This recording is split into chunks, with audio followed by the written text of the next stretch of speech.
च्या डिटेल्सचा हा व्हिडिओ आहे। यासाठी भरपूर जणांनी कॉल केले असतील ऑफिशियल नंबरवरती आणि त्यांना सगळ्यांनी हेच सांगितलं असेल की हा व्हिडिओ कंप्लीट बघा, ठीक आहे। तर या व्हिडिओमध्ये आपण पूर्ण माहिती बघणार आहे। तर फक्त हा व्हिडिओ शेवटपर्यंत बघा। पहिली एक रिक्वेस्ट आहे की व्हिडिओची स्पीड हवं तर 1.5 ची करून घ्या, जेणेकरून थोडासा फास्ट बघितलं जाईल। पण व्हिडिओ मधला काही पार्ट स्किप नका करू, ठीक आहे। फास्ट बघायचं आपल्याला, पण एक मुद्दा क्लिअर करायचा आहे। कारण फोनवरती या सगळ्या गोष्टी कधी कधी तुमच्या साईडने विचारायचं विसरून जातात तुम्ही, आणि महाराष्ट्रातल्या वेगवेगळ्या भागातनं कॉल येतात, त्यामुळे बऱ्याच वेळा असं होऊन जातं की एवढं सगळं कॉलवर सांगणं मुश्किल असतं। त्यामुळे प्लीज सगळ्यांना रिक्वेस्ट आहे की हा व्हिडिओ पूर्ण बघा। याच्यामध्ये फी स्ट्रक्चर, कसं शिकवणार आहे, किती दिवस शिकवणार आहे, काय काय शिकवणार आहे, सगळं डिटेलमध्ये सांगितलं जाईल। कुणासाठी असणार आहे, एमबीएच्या मुलांसाठी किती कामाचं आहे, एएफओ साठी कसं आहे, बँकिंगचं कसं आहे, इन्शुरन्सचं कसं आहे, ए टू झेड ऑलमोस्ट सगळे डाऊट्स क्लिअर होतील। याच्या व्यतिरिक्तही काही डाऊट राहिले तर तुम्ही ऑफिशियल नंबरवरती कॉल करू शकता, ठीक आहे। तर व्हिडिओ फक्त पूर्ण कंप्लीट बघा। आणि कदाचित काही जण हा व्हिडिओ मे एंडला बघत असतील, काही जण जून मध्ये बघत असतील, काही जण जूनच्या एंडला बघतील, किंवा काही जण जुलैच्या स्टार्टिंगलाही बघू शकता किंवा जुलैमध्ये बघू शकता, तरी पण काही प्रॉब्लेम नाहीये। तरी जरी तुम्ही हा व्हिडिओ बघितला तर त्यातही हा मुद्दा कव्हर असणार आहे की जर कोणी लेट हा व्हिडिओ बघतंय किंवा लेट ऍडमिशन घेतंय तर त्यांनी काय काय करायला पाहिजे, काय नाही, ठीक आहे। त्यामुळे सगळ्यांना रिक्वेस्ट आहे की हा व्हिडिओ पूर्ण बघून घ्या आणि याच्या व्यतिरिक्त काही डाऊट असेल तर कम्युनिकेट करू शकता, ठीक आहे। सगळ्यात महत्त्वाचं, सर आता आम्ही ऑनलाईन बॅच जॉईन करायची आहे, तर ऑनलाईन बॅच बेटर राहील का, याच्याबद्दल बऱ्याच जणांची चर्चा असते। भरपूर जण फोनवरती विचारतात, बरेच पालक लोकही विचारतात, तर त्याच्यामध्ये सर बेस्ट कॉम्बिनेशन कुठलं राहील। तर बघा, याच्यासाठी सगळ्यात चांगलं, जेवढा इतक्या दिवसाचा अनुभव आलेला आहे त्याच्यानुसार सांगतोय। ज्याही स्टुडंट सोबत आमचं बोलणं झालंय, आता तुम्ही बॅच आपला व्हिडिओ स्टार्ट व्हायच्या अगोदर बघितलं असेल बघा, बऱ्याच जणांचे रिझल्ट्स, तर त्याच्यामध्येही ज्या मुलांचे ऑनलाईनमध्ये खूप जास्त रिझल्ट्स आहे, तर ते कशामुळे काय, आम्ही ज्यावेळेस त्यांच्याशी चर्चा केली तर त्यांचं असं म्हणणं आहे की सर ऑनलाईनचा सगळ्यात मोठा फायदा असा आहे की आम्ही ह्याला परत परत बघू शकतो। आता ही जी बॅच चालू होतीये, ही बॅच पूर्ण एक वर्षभर तुमच्या हातात असणार आहे, ठीक आहे। तशी बॅचची टीचिंग 4.5-5 महिने असते, पण त्याच्यानंतर पण तुम्ही त्याला परत बघू शकता। मग आता परत बघण्याची वेळ खरंच येते का सगळ्यांवर? कारण कसं, कोणी 5 महिने कॉन्स्टंट सगळे लेक्चर्स नाही करत, कधी ना कधीतरी मध्ये कुठेतरी सुट्टी पडून जाते, लग्न कार्य म्हणा, तुम्ही आजारी पडले म्हणा, किंवा काही ना काहीतरी प्रॉब्लेम्स येऊन जातात मध्ये मुलांना, तर मग त्याच्यामुळे एक मोमेंटम ब्रेक होतो। मग त्याच्यासाठी जर तुमच्याकडे ऑनलाईन ऍक्सेस असेल तर तुम्ही त्याला परत बघू शकता। तर हा सगळ्यात मोठा फायदा आहे जो भरपूर ऑनलाईनची मुलं सांगतात, ठीक आहे। दुसरं त्यांचं म्हणणं आहे की हे कॉम्बिनेशन अजून बेटर कधी होईल जर आम्ही संभाजीनगरला येऊन प्रिपेअर करतोय तर, ठीक आहे। आता यातले बरेच जण असे असतील की ज्यांना पॉसिबल आहे घरापासून बाहेर येणं, कदाचित घरच्या त्या वातावरणात, तिकडे तेवढं वातावरण नसेल अभ्यासाचं, किंवा तिकडं तेवढं इफेक्टिव्ह अभ्यास नसेल होत। आता काही जणांचं असं असतं की आम्हाला साईड बाय साईड शेतात कामं करावं लागतात, किंवा अजून घरचे कामं असतील, तर जर तुम्हाला पॉसिबल असेल संभाजीनगरला येऊन प्रिपेअर करणं तर खूप बेटर होऊन जाईल, काही प्रॉब्लेम नाहीये। कारण इकडे मग तुम्हाला ऑनलाईन बॅचचे खूप जण भेटतील, म्हणजे क्लासच्या आजूबाजूलाच तुम्हाला लायब्ररीमध्ये असे बरेच मुलं दिसतील की ते ऑनलाईनच लेक्चर करत असतात, पण मात्र डिस्कशन वगैरे होतं, किंवा तुम्ही आम्हालाही भेटू शकता। तर ते एक विचार करू शकता, एक तर वर्षभर त्याची पूर्ण व्हॅलिडिटी राहील, तर तुम्ही त्याला कितीही वेळेस बघू शकता। आता बरेच जण फोनवर विचारतात की सर फक्त ते लाईव्ह करता येतं का? तसं नाहीये। समजा आज सकाळी लेक्चर आहे मॅथ्सचं, तर जर सकाळचं लेक्चर तुमच्याकडनं नाही झालं तर तुम्ही त्याला नंतर संध्याकाळी, दुसऱ्या दिवशी, तिसऱ्या दिवशी परत बघू शकता। तर ही बॅच तुम्हाला लाईव्ह तर भेटते, पण लाईव्ह सोबतच ती रेकॉर्डेड पण असते, म्हणजे तुम्ही त्याला परत बघू शकता, ठीक आहे। एकदम बेसिक आहे। तर हा सगळ्यात मोठा ऍडव्हान्टेज आहे। इकडे येऊन पण तुम्ही प्रिपेअर करू शकता, याचा काही प्रॉब्लेम नाहीये। आणि बाकी सर, सगळ्यात मोठा एक डाऊट असतो मुलांचा की ऑनलाईन बॅचमध्ये आम्हाला डाऊट्स विचारता येईल का, आम्हाला असं फील येईल का नाही म्हणून। तर बघा, डाऊट्स आतापर्यंत जेवढ्या ऑनलाईन बॅचेस झालेल्या आहेत, तुम्ही बघितलं असेल भरपूर जणांचे, तुमच्या ओळखीच्यांनी पण काही जणांनी केलं असेल, त्यांना विचारा, कधीही असं होत नाही की मुलाचा डाऊट क्लिअर होत नाही। कारण आम्ही आमचा पूर्ण अनुभव वापरतो, आम्हाला पूर्ण माहिती असते की मुलं कुठपर्यंत डाऊट विचारू शकता, तर आम्ही शक्यतो ते सगळे क्लिअर आधीच करून टाकतो। आणि बॅचमध्ये मुलांना पूर्ण फ्रीडम असतं, जोपर्यंत प्रत्येकाचा डाऊट क्लिअर होत नाही तोपर्यंत आम्ही पुढे जात नाही। पण आता असं आहे की प्रत्येकाचा डाऊट क्लिअर होत नाही, पुढे जात नाही म्हणजे मग खूपच वेळ लागतो का? तर नाही, त्याच्यातही आम्ही काही सिस्टीम लावलेली असते, त्या सिस्टीमनुसार जातो, जेणेकरून मग मुलांना बोर पण नाही होत, इंटरॅक्टिव्ह पण राहतं ते। तर असं बरेच त्याचे फीचर्स आहेत। आता सगळं डिटेल सांगायला खूप वेळ निघून जाईल, पण हा एवढा मुद्दा क्लिअर आहे की असं कधीच होत नाही की तुमचा डाऊट तुम्ही विचारला आणि तो क्लिअर नाही झाला, ठीक आहे। आणि जर समजा तो नाही क्लिअर झाला तर त्याला बॅकएंडला तरी पण ऑप्शन्स असतात, म्हणजे तुम्ही आमचा टेलिग्राम ग्रुप असतो त्याच्यावर विचारू शकता, किंवा तुम्ही फोन करून पण विचारू शकता गरज पडली तर। पण तशी गरज आजपर्यंत तरी नाही पडली, त्याच्याबद्दल तुम्ही निश्चिंत राहा। पण हे तुम्हाला माझ्यापेक्षा बेटर कदाचित ज्या मुलांनी ऑनलाईन बॅच केली ते पण चांगलं सांगू शकता, ठीक आहे। पण हा डाऊट बरेच पालक लोक किंवा मुलं पण फोनवर विचारतात। तर आता पुढे जाऊ आपण, संभाजीनगरला यायला पाहिजे की नाही याच्याबद्दल मी थोडंसं बोललो, तर माझं त्यात एक सरळ तुम्हाला एक थोडं कॅल्क्युलेशन पण सांगतो। जर संभाजीनगरला येत आहे तर मिनिमम 5 ते 6 हजार रुपये खर्च लागेल, हे पण एक डोक्यात ठेवा। मेसचा खर्च, राहण्या खाण्यापिण्याचा खर्च, हे जर सगळं पकडलं पकडलं तर एक 5-6 हजारापर्यंत नाश्ता वगैरे सगळं जर काउंट केलं तर 5 ते 6 हजारापर्यंत खर्च येतो. क्लासच्या आजूबाजूला भरपूर स्टुडंट्स राहतात, कारण आपला क्लास जो आहे तो अशा एरियात आहे जिथे सगळे कॉम्पिटिटिव्ह एक्झामचंच मुलं प्रिपेअर करतात. ठीक आहे, पण 5 ते 6 हजार रुपये बघा किती जणांना अफोर्ड करणं पॉसिबल आहे या स्टेजला. जर समजा काही जणांचं म्हणणं असेल की सर तो खर्च थोडासा जास्त होतो आमच्यासाठी, आम्ही तिथे येऊन प्रिपेअर करणं थोडं मुश्किल होऊ शकतं, तर मग बॅच चालू असताना, आता ही बॅच जी चालेल 5 महिने 4.5 महिने, ही बॅच चालू असताना तुम्ही घरून जरी प्रिपेअर केलं तरी काही प्रॉब्लेम नाही. आणि पण त्याच्यानंतर मात्र मला असं वाटतं की प्रत्येकाने एकदा तरी इकडे येऊन सगळं चेक करावं. इकडे तुम्हाला कॉम्पिटिशन म्हणा किंवा एक प्रोसेस जी असते ती नंतर लक्षात येईल. बॅच चालू असताना आम्ही या सगळ्या गोष्टी तुम्हाला बॅचमध्ये सांगतच असतो. पण जर समजा पॉसिबल असेल तुम्हाला फायनान्शियली म्हणा किंवा घरच्यांची परमिशन असेल तर इकडे डेफिनेटली या. कारण बॅचमध्ये बरेच हाऊसवाईफ असतात, त्यांना येणं पॉसिबल राहत नाही, किंवा काही जॉब करणारे असतात त्यांना येणं पॉसिबल राहत नाही, काही कॉलेजवाले स्टुडंट असतात त्यांना येणं पॉसिबल राहत नाही. त्याच्यामुळे मग त्या स्टुडंटला सोडून जर बाकीच्यांना पॉसिबल आहे तर त्यांनी यायला काही हरकत नाहीये. मग तुम्ही इथं आल्यानंतर सर आम्ही तुम्हाला ऑफलाईन डाऊट्स विचारू शकतो का? तर आता बघा, ऑनलाईन डाऊटसाठी तर भरपूर फॅसिलिटीज आहेत, पुढे पण सांगतो. पण जर समजा तुम्ही इथे आले संभाजीनगरला आणि इथे येऊन तुम्ही ऑनलाईन बॅच करताय, तरी पण तुम्ही क्लासला येऊन पण डाऊट्स विचारू शकता. असा काही प्रॉब्लेम नाही की तुमचं ऍडमिशन नाहीये, ऑनलाईनचं ऍडमिशन आहे तर तुम्ही ऑफलाईनला येऊ नाही शकत, असं नाहीये. तुम्ही तिथे येऊन पण डाऊट्स विचारू शकता, किती पण डाऊट्स विचारू शकता, काही प्रॉब्लेम नाही. पण गरज पडतच नाही ऍक्च्युअली बॅच चालू असताना. ठीक आहे, बट ते ऑप्शन आहे तुमच्याकडे, त्याच्यात काही इश्यू येणार नाही. त्याच्यानंतर सर हा जो कोर्स आहे हा प्रत्येक स्टुडंटसाठी खरंच कामाचा आहे का? तर असं भरपूर जणांचे कॉल येतात की माझे हे ग्रॅज्युएशन झाले तर आमच्यासाठी कामाचा आहे का? तर तुम्ही कुठल्याही बॅकग्राऊंडचे असो, प्रत्येकाला हा कोर्स का कामात येतो त्याचं पहिले रिझन समजून घ्या. जर समजा तुमचं इथून पुढे इच्छा झाली की मला बँक एक्झामसाठी प्रिपेअर करायचे, किंवा ॲग्रिकल्चरशी रिलेटेड काही एक्झाम्स असतात ॲग्रीच्या स्टुडंटसाठी, त्या एक्झामसाठी प्रिपेअर करायचे, किंवा इन्शुरन्ससाठी करायचे, किंवा समजा MBA साठी करायचे, किंवा प्रायव्हेट कंपन्यांमध्ये जरी जायचं असेल तुम्हाला, गव्हर्नमेंट एक्झाम्स तर ठीकच आहे, समजा TCS, इन्फोसिस, L&T या कंपन्यांमध्ये जरी जायचं तर त्यांची एक ॲप्टिट्यूडची एक्झाम असते. ठीक आहे, तर तुम्हाला आज कुठे जरी जायचं असेल, इनफॅक्ट मी म्हणतो MPSC UPSCचा जरी कोणाचा विचार असेल तर तिकडे पण CSAT नावाचा एक प्रकार असतो, किंवा गेटची एक इंजिनिअरिंगची एक्झाम असते, त्यातही ॲप्टिट्यूड असतं. तर आजकाल असं आहे की ग्रॅज्युएशन झाल्यानंतर कोणत्याही क्षेत्रात जायचं असेल तर तुम्हाला एक ॲप्टिट्यूडची एक टेस्ट क्लिअर करावं लागते. ठीक आहे, इंटरव्ह्यू वगैरे सगळं पुढच्या गोष्टी झाल्या, तर त्या ॲप्टिट्यूडचा जो सिलेबस आहे ना तो याच्यात कव्हर होतो. म्हणून जर कोणाचा असा विचार असेल की मला MBAचा साईड करायची, किंवा प्रायव्हेट कंपन्यांमध्ये जायचंय, किंवा गव्हर्नमेंटचाच विचार करायचा, किंवा इन्शुरन्स किंवा बँकिंग, त्या सगळ्यांसाठी कामाचा आहे. तर हा जो आहे हा एक फाउंडेशन तुमचा तयार होतो. याच्यानंतर जर समजा तुम्हाला कोर एखाद्या याच्यामध्ये एक्स्ट्रा डिटेलमध्ये जायचं असेल तर त्याचा एक्स्ट्रा अभ्यास तुम्हाला वेगळा करावा लागेल. जसं की आता सपोज एखाद्याला गेटची एक्झाम द्यायची इंजिनिअरिंग मधली, तर मग त्याचा टेक्निकलचा अभ्यास वेगळा राहतो, पण हा कॉमन पार्ट मात्र आहेच. तर ह्याचा तुमचा अभ्यास जो आहे तो वाया नाही जाणार. म्हणजे बरेच मुलं फोनवर हे पण विचारतात, बरेच पालक लोक आहे की आम्ही अजून शुअर नाही की बँक एक्झामचं प्रिपेअर करू का, MBAचं प्रिपेअर करू का.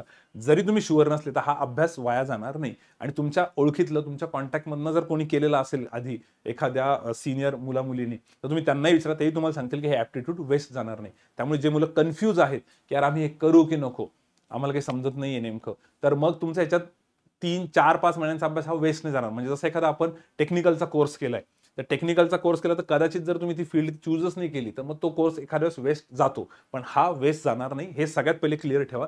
याच्यानंतर बऱ्याच जणांचे डिसिजन चेंज होतात. म्हणजे भरपूर जण ऍडमिशन घेतात बँकिंगच्या एक्झाम क्लिअर करण्याच्या हेतूनी, पण चांगले मार्क येतात MBAच्या एक्झाम्समध्ये, मग MBAला निघून जातात. बरेच जण MBA साठी क्लास जॉईन करतात, पण त्यांना गव्हर्नमेंटच्या एक्झाम्समध्ये पण चांगले मार्क येतात, कदाचित गव्हर्नमेंट जॉब जॉईन करून घेतात पुढे जाऊन. तर असं पण चेंज होतं. त्यामुळे जर तुम्ही कन्फ्यूज असाल तर तुम्ही फक्त इथला स्टार्ट करा, आणि एकदा जसं बॅच पुढे जाईल, जसं कोर्स कंप्लीट होईल, त्याच्यानंतर आपण बघू शकतो. कारण की MBAचा बँकिंगचा सिलेबस जो आहे तो 90% सेमच आहे. MBA साठी फक्त एक सब्जेक्ट वेगळा आहे, ॲब्स्ट्रॅक्ट रिझनिंग, म्हणजेच व्हिज्युअल रिझनिंग. तो तुम्हाला सेपरेट शिकवला जाईल. लॉजिकचे आपले सर आहेत, यस सर तुम्हाला सेपरेट शिकवतील. ॲब्स्ट्रॅक्ट रिझनिंग आणि व्हिज्युअल रिझनिंग, त्याच्यामध्ये डायग्राम्स असतात. तो प्रकार बँक एक्झाम्सला नसतो, तो मात्र फक्त MBA साठी असतो. तर तेवढा एकच पार्ट वेगळा आहे. राहिला MBAच्या सिलेबस बद्दल, बघा बँकिंगचा पूर्ण अख्खा सिलेबस होईल तुमचा. MBAचा जो सिलेबस आहे, आता MBA CET मी पण दिली होती यावर्षी, ठीक आहे, त्याच्यात वेगवेगळ्या शिफ्टमध्ये CET होती. तर MBA साठी कसं, MBAच्या CET साठी स्पेसिफिकली काही क्वेश्चन्स असे आहेत जे खूपच ते रॅन्डम विचारतात, त्याच्याबद्दल कोणीच गॅरंटी नाही देऊ शकत. पण मेजॉरिटी जो पार्ट आहे तो जर तुम्ही व्यवस्थित केला दोन्ही साईडचा तर काही प्रॉब्लेम येत नाही. म्हणजे आता ते कसा पेपर सेट करतील याच्याबद्दल कोणाला गॅरंटी नाहीये, ठीक आहे, आणि ती गॅरंटी म्हणजे आपल्याच क्लासबद्दल नाही म्हणते मी, जेही महाराष्ट्रातनं वेगवेगळ्या ठिकाणातनं प्रिपेअर करताय त्यांनाही गॅरंटी नसते की पेपर कसा सेट होईल. हे एमबीएचं थोडंसं अनसर्टनिटी आहे. हे तुम्ही कोणालाही विचारलं तरी ते तुम्हाला हेच सांगतील. त्याच्यामुळे हा जो मेजर पार्ट आहे तो तर आपण घेऊच. आणि यावर्षी आम्ही स्वतः सीईटी दिली, मी पण दिली, एस सरांनी पण दिली आहे. तर मग आम्ही सीईटीचा पेपर जवळून बघितला वेगवेगळ्या शिफ्ट्समधला. त्यातले काही पॅटर्न्स आम्हाला असं वाटलं की हे आपण घेऊन ठेवू शकतो, जर हे कामात आले तर ठीक आहे. तर याची कमिटमेंट मी आत्ता नाही देत, पण दिवाळीनंतर, कारण ही बॅच दिवाळीपर्यंत चालेलच, तर दिवाळीनंतर गरज पडली तर त्याचे काही आम्ही स्पेशल सेशन्स घेऊन ठेवू, जेणेकरून त्याच्यावर क्वेश्चन आले तर ठीक, नाही आले तरी काही प्रॉब्लेम नाही, पण ते आपण एंडला घेऊ. जो पहिले कामाचा पार्ट आहे, मेजर पार्ट आहे, पहिले तो कव्हर करून टाकू. ठीक आहे. इंग्लिशचं जे आहे ते तर पूर्ण सेम टू सेमच आहे. मॅमनी पण यावर्षी पेपर दिला, बघितला आम्ही पेपर की एमबीए सीईटीचा यावेळेस काही वेगळं चेंज होतंय का, कारण 2017, 18, 19 तेव्हा तर मी स्वतः सगळे दिलेच होते. फक्त मध्ये जरा सीईटीची गडबड झाली होती, आयबीपीएस कंडक्ट नव्हतं करत, त्याच्यामुळे थोडा प्रॉब्लेम येत होता. ठीक आहे, आत्ताही तोच प्रॉब्लेम आहे. आणि त्यानंतर राहिलं एएफओ ॲग्रिकल्चरचं. ठीक आहे. तर हे बघा, एमबीएचं पूर्ण जे ॲज इट इज बँकिंग सारखा सिलेबस आहे, फक्त एक पार्ट वेगळा आहे जो मी तुम्हाला बोललो. पण हा एमबीए साठी काही जण हे पण विचारतात की कॅट आणि झॅटचं कसं. तर एमबीएच्या फील्डमधली कॅट आणि झॅट ही सगळ्यात हायेस्ट लेवलची एक्झाम आहे असं तुम्ही म्हणू शकता. तर त्याच्यामध्ये थोडंसं एक्स्ट्रा प्रिपरेशन करावं लागतं. तर आपल्याकडे कसं आहे, समजा आपण एक 10 पायऱ्या चढतोय, 10 स्टेप्स चढतोय, तर 10 स्टेप्समध्ये बँकिंग, एमबीए, सीईटी हे सगळं कव्हर होतं. फक्त कॅट आणि झॅटसाठी तुम्हाला थोडे एक्स्ट्रा एफर्ट्स लावावं लागतात. ठीक आहे. तर त्याच्यासाठी जे एक्स्ट्रा एफर्ट्स लावायचे आहेत ते आता शक्यतो असं होतं की खूप कमी मुलं असतात जे त्यासाठी प्रिपेअर करतात इनिशियली, कारण की त्यांचं असं असतं की सर हाच सिलेबस एवढा मोठा आहे तर तो आम्ही कधी करणार आहे, कारण ते आता दिवाळीत एक्झाम असते, तर इतक्या कमी याच्यामध्ये प्रिपेअर करणं मुश्किल होऊन जातं. पण एखादा स्टुडंट राहू शकतो की ज्याचं म्हणणं असेल की बाबा मी हे कव्हर केलेलं आहे, माझ्याकडे एक्स्ट्रा वेळ आहे, तर एक्स्ट्रा काय करायचं आम्ही थोडंफार तुम्हाला सांगू शकतो त्याबद्दल. पण त्या 11वी, 12वी, 13वी, 14वी पायरी आहे, तर पहिल्या 10 पायऱ्या मात्र सेमच असणार आहे. त्यामुळे मला वाटतं पहिले हे पक्क प्रिपेअर करून घ्या, मग त्याच्यानंतर त्याचा विचार करा. कारण कॅटचं प्रिपेअर करण्यासाठी कॉल बरेच येतात, पण त्या मुलांना ऍक्च्युअली माहित नसतं की पुढे काय आहे डिटेलमध्ये, की त्यात तुमचे 10वी 12वीचे सगळे मार्क्स काउंट होतात आणि बराच त्याच्यामध्ये गोंधळ असतो. तर ते रिअलिस्टिक किती आहे सिलेक्शन पॉईंट ऑफ व्ह्यू हे मुलांना माहित नसतं. त्यामुळे एमबीए सीईटीचा आम्ही तेवढं गॅरंटी देऊ शकतो, पण कॅट आणि झॅटसाठी तुम्हाला एक्स्ट्रा एफर्ट्स घ्यावे लागतील. पण तेवढं तुमच्याकडे वेळ आहे का ते पण बघावं लागेल, कारण त्याची एक्झामच आता दिवाळीमध्ये असते कॅटची. ओके. बाकी सीईटी साठी मात्र ही बॅच परफेक्ट राहील, कारण की दिवाळीपर्यंत तुमचे जर सीईटीचं प्रॉपर छान प्रिपेरेशन झालं सीईटीच्या सिलेबसचं, तर त्याच्यानंतर 2-2.5 महिने तुम्हाला एक्स्ट्रा भेटतात. नोव्हेंबर, डिसेंबर, जानेवारी चांगले 3-4 भेटतात फेब्रुवारीपर्यंत.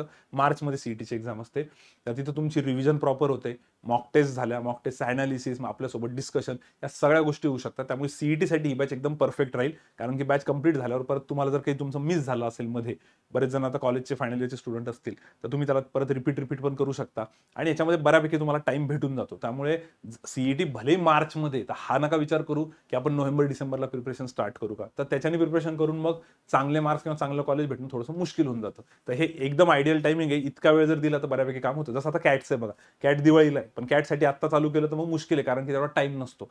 तर तसंच सीईटी साठी पुढे जाऊन नको व्हायला, त्यामुळे सीईटी साठी एकदम आयडियल आहे. त्यानंतर येऊ आपण एएफओ वरती, ॲग्रिकल्चर फील्ड ऑफिसर.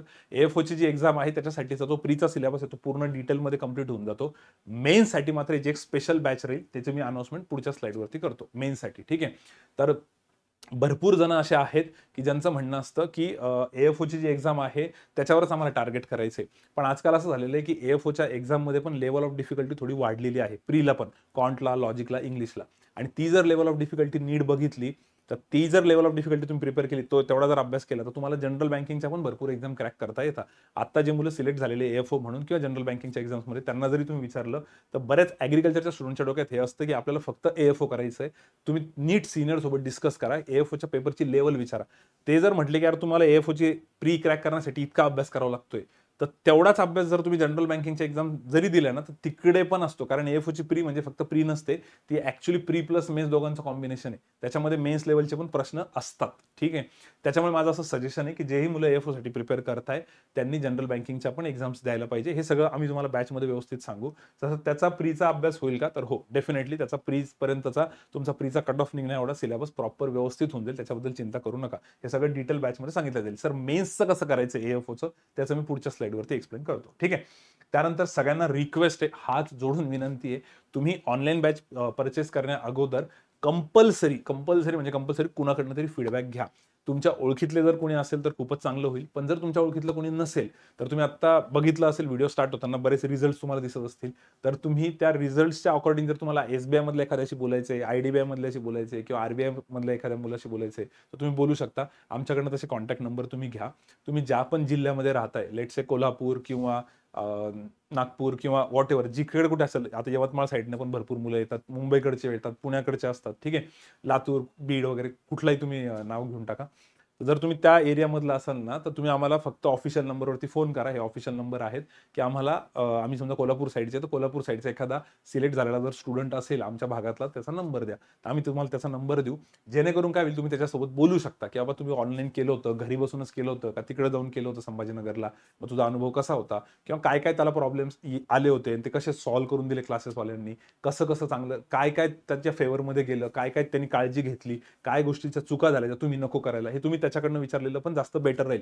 आम्ही तर तुम्हाला बॅचमध्ये सगळं सविस्तर सांगणारच आहे, पण कसं आहे, तुमच्या भागातल्या एखाद्याशी तुम्ही बोलले तर तुम्हाला थोडंसं अजून पिक्चर क्लिअर होईल की चला ओके असं असं आहे म्हणून. ठीक आहे, तुमच्याकडे जर नंबर नसतील तर ऑफिशियल नंबरवरती कॉल करा. हे बघा इथं नंबर्स आहे, याच्यावरती कॉल करून तुम्ही नंबर्स घेऊ शकता. ठीक आहे, आणि संभाजीनगरला पण काही जणांना यायचं असेल तर त्यावेळेस पण तुम्हाला यांची मदत पडू शकते की रूम कुठे करायची, मेस कोणती लावायची. आता मेसचं वगैरे ठीक आहे, समजा मेसचं तुम्ही 2-4 मेसमध्ये जेवण टेस्ट करून डिसिजन घेऊ शकता, पण रूमसाठी वगैरे कॉन्टॅक्ट नंबर तुम्हाला भेटू शकता. ठीक आहे, जर तुमचं ते डिसिजन झालं तर. आणि ते आम्ही बॅचमध्येही सांगतो. तुमची बॅच जेव्हा फॉर्म होऊन जाते त्या बॅचमध्येही मुलं एकमेकांना कम्युनिकेट करतात की मला पण तिकडे यायचंय, तर मला कोण कोण कॉन्टॅक्ट करते.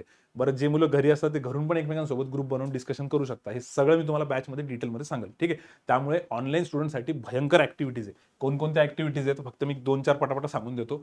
एवढ्या सगळ्या ऍक्टिव्हिटीज आहे, म्हणजे तुमचं आणि आमचं कनेक्शन फक्त 4-5 महिन्यांसाठी बॅच पुरतं नाहीये. मग ते MBAचे स्टुडंट असो, ॲग्रिकल्चरचे असो का बँकिंगचे असो, तुमचा आणि आमचा कॉन्टॅक्ट शेवटपर्यंत राहतो. एवढ्या सगळ्या ऍक्टिव्हिटीज आहे. टेलिग्रामवर रेग्युलर सेशन्स चालतात, युट्यूबवर चालतात, आणि त्यानंतर तुमच्या स्पेशल काही सेशन्स असतात तुमच्या बॅचसाठी, तुमची स्पीड वाढवण्यासाठी, तुमच्यावर लक्ष ठेवण्यासाठी बरीचशी मागे टीम काम करते. हे खूप मोठं आहे. इतक्या सगळ्या ऍक्टिव्हिटीज आहे. आता ह्या सगळ्या सांगत बसलं तर वेळ खूप जाईल, पण एवढं आहे की ऑनलाईन जरी तुम्ही करताय तुम्हाला तो फील नाही येणार तुम्ही ऑनलाईन करताय. एवढ्या ऍक्टिव्हिटीज, एवढं तुम्हाला अटॅच करून ठेवलं असतं, होमवर्क वगैरे सगळं, दिवसभराचं पूर्ण शेड्यूल पॅक असतं. त्यामुळे मी तुम्हाला म्हटलं की हे मी बोलण्यापेक्षा तुम्ही जर एखाद्या स्टुडंट सोबत इंटरॅक्ट केलं तर तो सांगाल तुम्हाला की यार इतक्या ऍक्टिव्हिटीज असतात की वेगळं काही करायची गरज पडतच नाही. ठीक आहे, मग डाऊट्स क्लिअरिंगसाठी पण परत ऑनलाईन डाऊट्स क्लिअरिंगचा स्टाफ असतो, ऑफलाईनचा असतो. त्यांचे टायमिंग, त्यांचे नंबर सगळं सगळं सगळं तुम्हाला प्रोव्हाइड केलेलं असतं. असं नाही की तुम्ही ऑनलाईन करता म्हणजे तुम्ही आमच्यासोबत बोलू नाही शकत. तुम्ही आम्हाला कधीही कम्युनिकेट करू शकता. त्याची आम्ही काही सिस्टीम बनवलेली, काही टायमिंग्स दिलेले आहेत, काही रूल्स ठेवलेले आहेत. त्याच्यानुसार गेले तर तुमचाही वेळ वाचतो आणि आमचाही वेळ वाचतो. ठीक आहे, पण हे तुम्ही प्लीज एखाद्या स्टुडंटसोबत डिस्कस करा. ठीक आहे, त्यानंतर कुठल्या एक्झामचा फॉर्म आला, काय आला, ते सगळं सगळं सगळं कुठल्या फॅकल्टीला कम्युनिकेट करायचं. आणि मी परत परत सांगतोय, तुमचा आणि आमचा संबंध फक्त बॅच एंड होईपर्यंत राहत नाही. बॅच संपल्यानंतर तुमचं सिलेक्शन होईपर्यंत, मग तुम्हाला MBAचं एखादं चांगलं कॉलेज भेटेपर्यंत, तुमची ती काउन्सिलिंग प्रॉपर, तुमचं फायनान्शियल बॅकग्राऊंड कसं आहे, तुमचा मार्क्स किती आहे, तुमचं ग्रॅज्युएशन काय झालं होतं, तुमचं एज किती आहे, खरंच तुम्ही MBA करायला पाहिजे का, रिटर्न ऑफ इन्व्हेस्टमेंट किती आहे, हे सगळं आम्ही त्यामध्ये डिटेलमध्ये डिस्कस करतो. बँकेचं पण सेम तसंच. तर ह्या सगळ्या माहिती शेवटपर्यंत तुम्हाला दिल्या जाईल, त्याच्याबद्दल काळजी करू नका. ठीक आहे, आता मुलांची याच्या व्यतिरिक्त पण काही कॉमन डाऊट्स असतात. अरे हां, बाय द वे बॅच कधी स्टार्ट होणार आहे, तर बॅचचा टायमिंग वगैरे पुढच्या स्लाइडवर आहे. 19 जून लिहिलेलं आहे. बॅचचं पण सांगतो. हे बघा, मुलांचा एक डाऊट असतो की सर बेसिक टू ॲडव्हान्स सगळं होईल का? त्याच्यामध्ये बेसिक, मॉडरेट, ॲडव्हान्स सगळं कव्हर होतं. म्हणजे इझी, मॉडरेट, डिफिकल्ट, म्हणजे सोपंही शिकवलं जातं, डिफिकल्टही शिकवलं जातं, सगळं म्हणजे सगळं. त्याच्यामध्ये इंटरव्ह्यूज आले तुमचे, प्री आलं, मेन्स आलं, इंटरव्ह्यू आलं. ऑफिसरच्या एक्झामला फक्त इंटरव्ह्यू असतो, बाकी एक्झाम्सला इंटरव्ह्यू नसतो.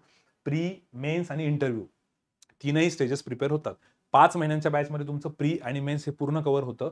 इंटरव्ह्यूसाठी मात्र बॅच झाल्यानंतर ज्यावेळेस आपण पुढे एक्झाम्स देणार ते सगळं आम्ही त्याच्या हिशोबाने कंडक्ट करू. त्याच्यात जर तुम्ही ऑनलाईन असाल तर ऑनलाईन पण इंटरव्ह्यू होतात, ऑफलाईन पण इंटरव्ह्यू होतात. त्यासाठी पण मुलं कधी-कधी संभाजीनगरला येतात फक्त इंटरव्ह्यूसाठी. तर हे सगळं त्यामध्ये व्यवस्थित डिटेलमध्ये सांगितलं जाईल. डिस्क्रिप्टिव्ह वगैरे भरपूर काही-काही याच्यामध्ये डिस्क्रिप्टिव्ह रायटिंग. तर हे सगळं असतं. बॅच 4 ते 5 महिने चालते. 4 ते 5 याच्यासाठी लिहिलेलं आहे.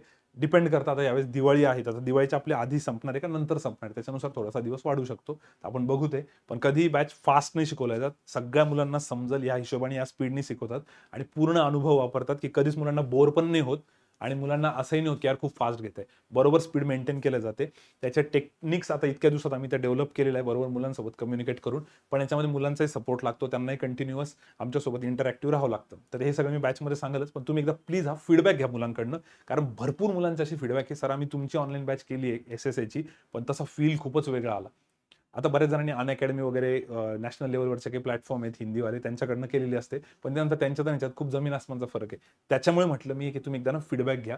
त्यांना पण असं वाटतं की यार ऑनलाईन बॅचचा खरंच फायदा होईल का, ऑनलाईन बॅचने कळेल का.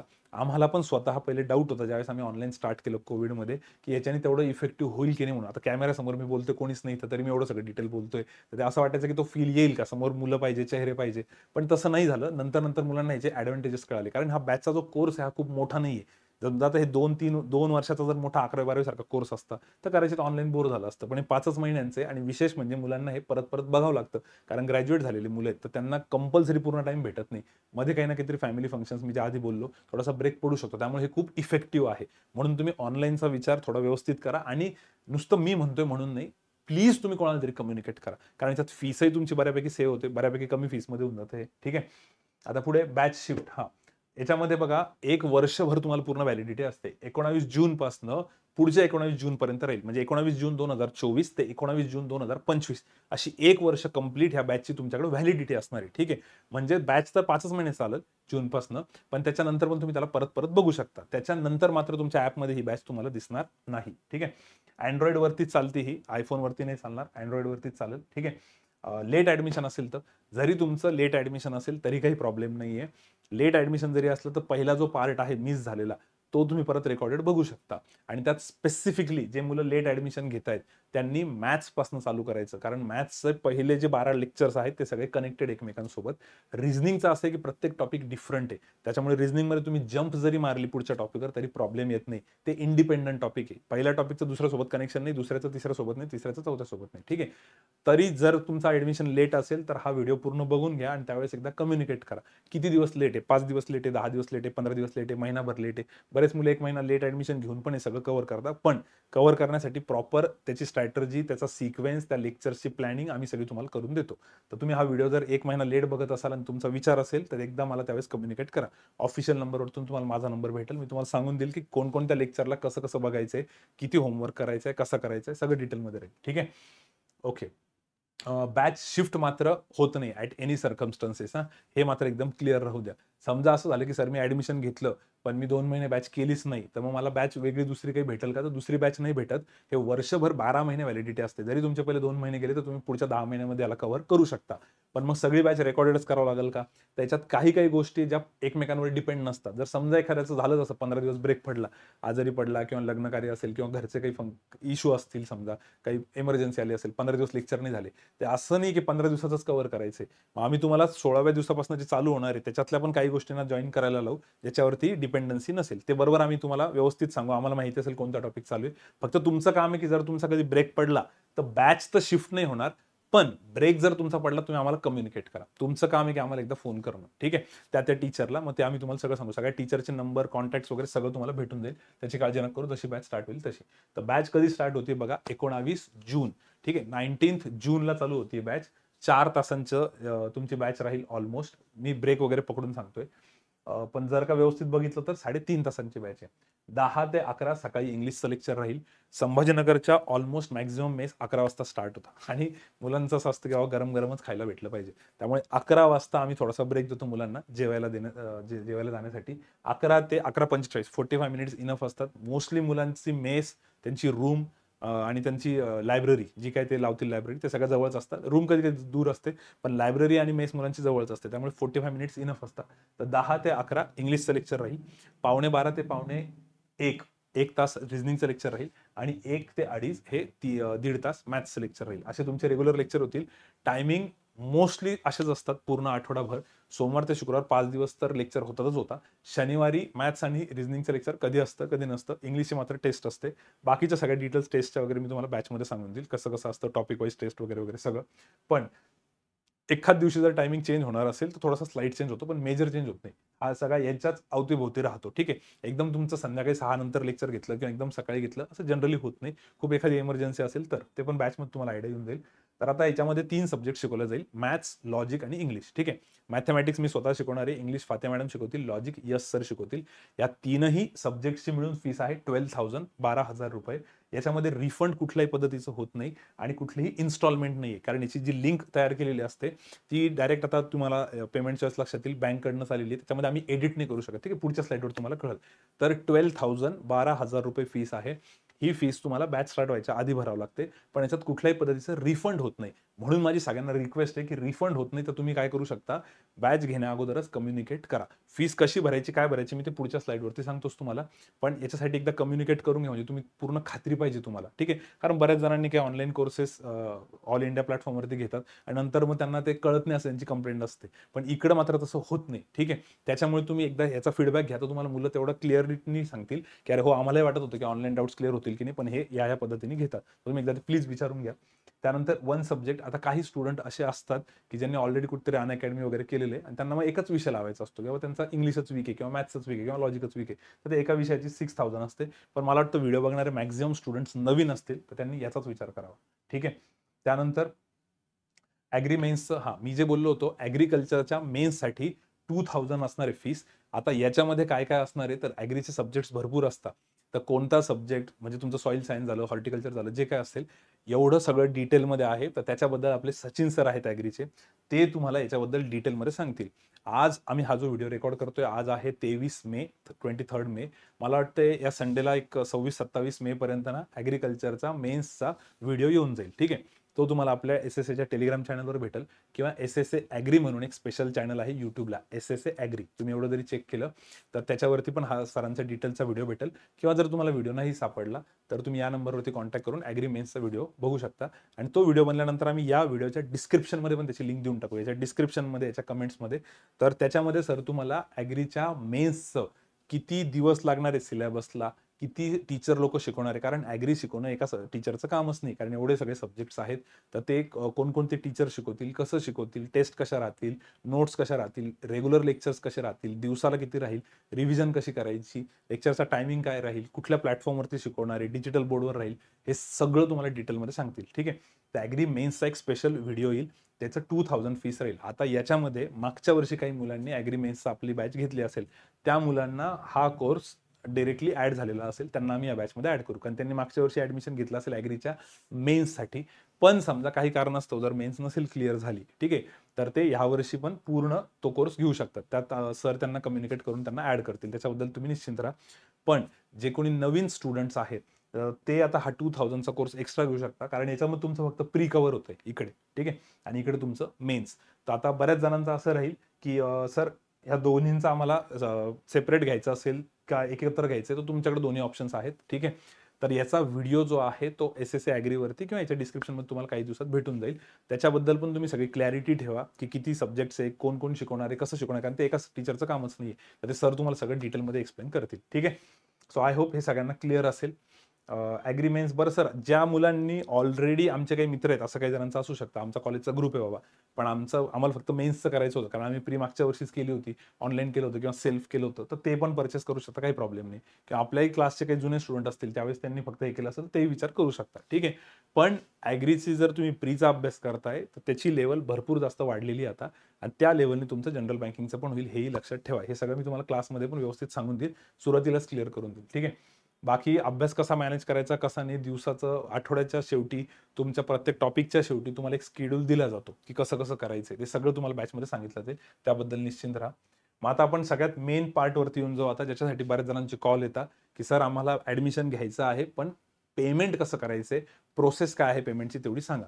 तर इथपर्यंत मी जेवढं सांगितलं तेवढी बऱ्यापैकी इन्फॉर्मेशन दिली. आय होप सगळ्यांचे डाऊट्स क्लिअर झाले असतील. जस्ट इन केस याच्यामध्ये काही डाऊट राहिले असेल तर तुम्ही कम्युनिकेट करून विचारू शकता. आता पेमेंटची प्रोसेस कशी आहे, ॲडमिशन प्रोसेस ती एकदा बघून घ्या. 2-3 स्टेप्स करायच्या आहे. सगळ्यात पहिली स्टेप, डाउनलोड करायची तुम्हाला SSAचं ॲप.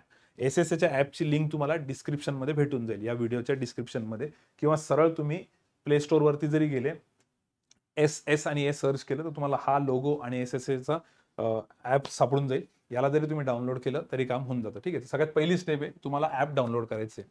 दुसरी स्टेप, ॲप डाउनलोड केल्यानंतर त्याच्यामध्ये तुमचं नाव, मोबाईल नंबर, ईमेल ॲड्रेस व्यवस्थित एनरोल करा. जेही स्टुडंट ऍडमिशन घेत आहे त्यांनी स्वतःच नाव, स्वतःचाच मोबाईल नंबर, स्वतःचाच ईमेल ॲड्रेस सगळं प्रॉपर टाका. ठीक आहे.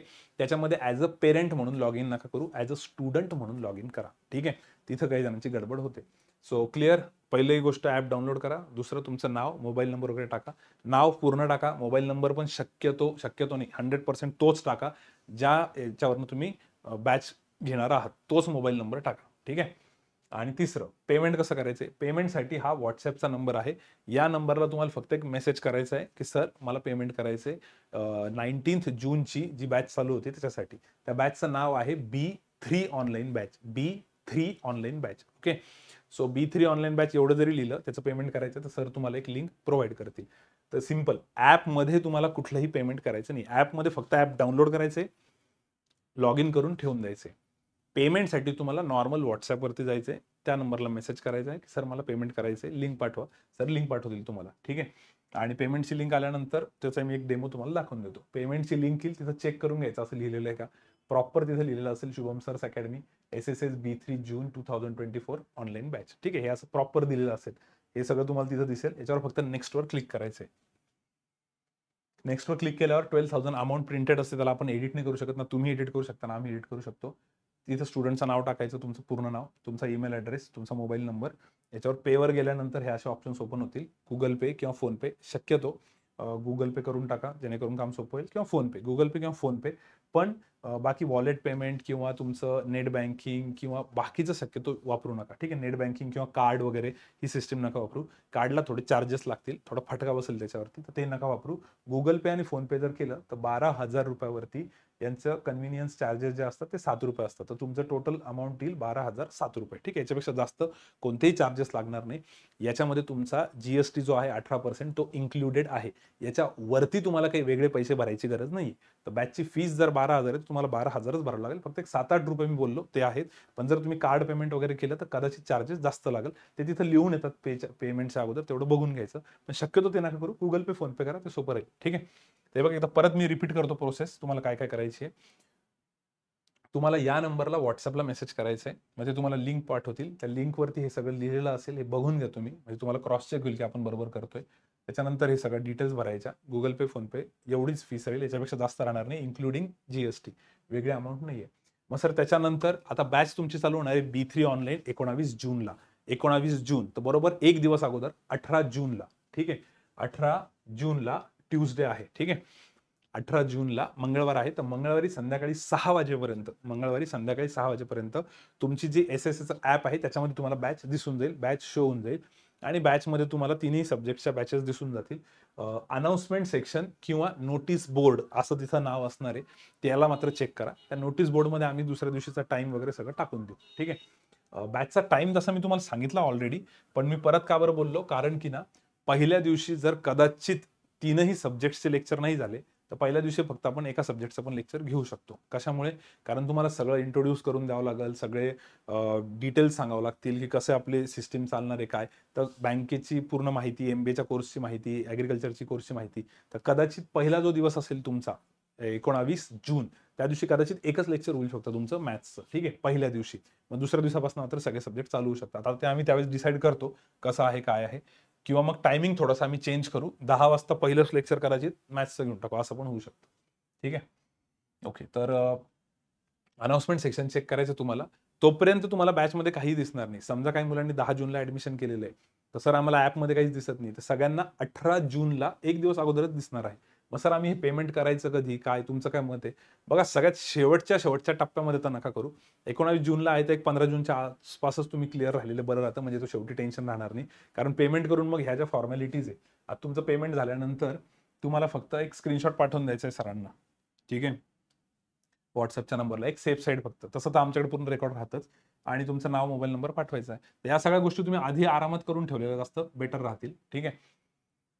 आणि 18 तारखेला सगळ्यांना पूर्ण डिटेल्स भेटून जातील ॲपमध्ये. नोटीस बोर्ड जे आहे तुमचं ते फक्त चेक करा, त्यामध्ये आम्ही बरोबर सगळं अनाउन्समेंट करू, की जर एकच लेक्चर असेल तर ते पण आम्ही तिथे लिहून टाकू आणि मग पहिल्या व्हिडिओमध्ये सगळं डिटेल सांगितलेलं असेल. आता जर कोणी लेट ॲडमिशन घेते, रेकॉर्डेड करतंय, तरी काही प्रॉब्लेम नाही आहे. लेट ॲडमिशन जरी घेतलं तुम्ही, तरी पहिला जो व्हिडिओ असेल, फर्स्ट व्हिडिओ 19 तारखेचा, ज्याच्यामध्ये पूर्ण बॅचची माहिती असेल, तो नक्की बघा. त्याच्याने तुम्हाला बऱ्यापैकी पिक्चर क्लिअर होऊन जाईल की कसं आहे, आणि त्यानंतर काही वाटलं तुम्ही कम्युनिकेट करू शकता. बाकी पायरसी वगैरे करण्याचा प्रयत्न करू नका, ठीक आहे. कुठलेही व्हिडिओ त्याच्यामध्ये तुम्ही डाउनलोड नाही करू शकत, म्हणजे डाउनलोड करून कोणाला पेनड्राईव्हमध्ये देऊन वगैरे किंवा शेअर नाही करू शकत, ठीक आहे. डाउनलोड नाही होते ते इंटरनेट चालू असतानाच तुमच्या ॲपमध्ये तुमच्यासाठी पूर्ण वर्षभर आहे. फक्त तुम्ही डाउनलोड करून मित्रमैत्रिणीला नाही देऊ शकत. क्लासच्या नोट्स पण डाउनलोड करून तुम्ही मित्रमैत्रिणीला नाही देऊ शकत, ठीक आहे. ते तुमच्यासाठी वर्षभर राहील, ज्यांनी पेड कोर्स घेतलेला आहे त्यांच्यासाठी, ठीक आहे. तर ही सगळी त्याच्यामध्ये एक सिक्युरिटी आहे. त्यात फक्त कुठल्याही पद्धतीची पायरसी करू नका, की सर मी मोबाईल आज माझा वापरला, दुसऱ्या दिवशी मित्राचा वापरला, माझा मोबाईल चेंज केला, तर मोबाईल त्यात चेंज करणं अलाउडच नाही आहे. तुम्हाला एकाच मोबाईलमध्ये थ्रूआउट कोर्स ठेवायचा आहे. जर तुम्ही डिव्हाइस चेंज करताय आणि त्याच्यामध्ये ते क्लिअरली कळून पण जातं की तुम्ही कुठला मोबाईल चेंज केलेला आहे, तर तुमचं ऑटोमॅटिकली ॲडमिशन कॅन्सल केलं जाईल. त्यामुळे कुठल्याही पद्धतीची पायरसी करू नका, फ्रॉड करू नका. समजा चुकून मोबाईल हरवला किंवा मोबाईल फुटला, काही खराब झाला, तर फक्त एकदा आम्हाला कम्युनिकेट करा. मग त्याच्यामध्ये काय सोल्युशन आम्ही तुम्हाला ते सांगू, चेंज करून देऊ, पण मात्र त्यासाठी आम्ही तुम्हाला काही सोल्युशनसाठी काही प्रश्न विचारू, काही प्रूफ मागून घेऊ, त्याच्यानुसारच ते करू, ठीक आहे. कारण रोज तर मोबाईल खराब होणार नाही. तर प्लीज ते पायरसीवाला पार्ट जो त्याच्यापासून थोडंसं दूर राहा, कारण मग अननेसेसरी ते ॲडमिशन कॅन्सल झालं तर मग त्यासाठी आम्ही रिस्पॉन्सिबल नाही. हे ॲडमिशनच्या अगोदरही आम्ही बऱ्याच वेळेस सांगतो, पहिल्या लेक्चरलाही सांगू, दुसऱ्या लेक्चरलाही सांगू. फक्त पायरसी करायची नाही, तुमचा मोबाईल चेंज होणार नाही, एकच मोबाईल आणि एकच मोबाईल नंबर थ्रूआउट तुम्हाला पूर्ण कोर्समध्ये ठेवावा लागेल, ठीक आहे. या गोष्टी आय होप क्लिअर असतील. जर पायरसीबद्दलचे काही पॉईंट्स क्लिअर नसतील, ठीक आहे, तर एकदा ऑफिशियल नंबरवरती फोन करून घ्या आणि त्यानंतरच ॲडमिशन घ्या. पण मोबाईल चेंज करणं, काही बाकीच्या गोष्टी केल्या तर मग गडबड होऊ शकते, ठीक आहे. सो आय होप तुम्हाला ॲडमिशन प्रोसेस सगळ्यांना कळाली असेल. याच्यानंतरही जर तुम्हाला काही डाऊट वाटत असेल तर अजिंक्य सरांना तुम्ही कॉल करू शकता, अनिल सरांना पण तुम्ही कॉल करू शकता. हे दोन्ही पण त्यांचे कॉलिंगचे नंबर्स आहे, याच्यावरती तुम्ही फोन करून माहिती घेऊ शकता. फक्त या नंबरला कॉल नका करू, हा व्हॉट्सअपचा नंबर आहे स्पेशल, याच्यावरती तुम्ही व्हॉट्सअपला मेसेज करू शकता, ठीक आहे. आय होप तुमच्या सगळे डाऊट्स क्लिअर झाले असतील. आणि भरपूर जण विचारत होते की सर आम्ही आता ही 19 जूनची बॅच जॉईन करू, तर जूनवाले मुलं त्याच्यात येतीलच, जुलैचे पण येतील कदाचित, काही कदाचित ऑगस्टवाले पण फर्स्ट वीक सेकंड वीकवाले येऊ शकतात, काही हरकत नाही आहे. पण ज्या मुलं आत्ता व्हिडिओ बघताय मेमध्ये, त्यांचं जर म्हणणं असलं की सर मग आता आम्ही कसं करायला पाहिजे, आम्ही जूनच्या बॅचसाठी थांबू का मेची बॅच परचेस करू, तर तुमच्या याच्यावरती आहे. मे म्हणजे एप्रिलमध्ये एक चालू झाली होती. जर तुम्हाला वाटतंय की तुम्हाला थोडासा टाईम कमी तुमच्याकडे, तर तुम्ही मागचे पण करू शकता, किंवा काही कन्फ्युजन असेल तर फोन करून विचारून घ्या मला, ठीक आहे. आय होप सगळे डाऊट क्लिअर झाले असतील. आणि MBAचं पण मी बऱ्यापैकी क्लिअर केलं. तरी पण जर तुम्हाला काही अजून वेगळे डाऊट असतील तर तुम्ही विचारा, ठीक आहे. चला, व्हिडिओ शेवटपर्यंत बघितला आणि खूप शांततेत सगळं ऐकलं. बराच मोठा व्हिडिओ होता, 1.5च्या स्पीडने बघितला. थँक्यू, ठीक आहे. चलो, will stop here. Thank you, bye bye, good day.